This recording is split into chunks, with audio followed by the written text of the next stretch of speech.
রাসলীলা করেছিলেন, যেটি হচ্ছে সর্বশ্রেষ্ঠ লীলা বলা হয়েছে, সর্বশ্রেষ্ঠ জায়গা বলা হয়েছে। সর্বধর্মান পরিত্যজ্য মামেকং শরণং ব্রজ অহং তাং সর্বপাপেভ্য মোক্ষয়িষ্যামি। যার অর্থ আমরা এখনো বুঝে উঠতে পারি না, আর এখনো বুঝার সময় আমাদের হয় না।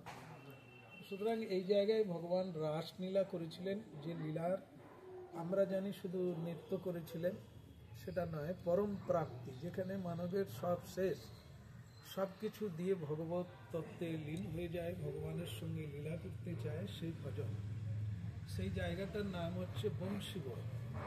তো এখনো এই বংশীবট অপেক্ষা করছে মানুষকে দর্শন দেওয়ার জন্য। এটি যমুনার তীরে বংশীবট, এখানেই ভগবান শ্রীকৃষ্ণ বাঁশি বাজিয়েছিলেন, এখানেই বৃন্দাবনের সকল গোপীগণ সব কিছু ছেড়ে সর্বধর্মান পরিত্যজ্য ভগবানের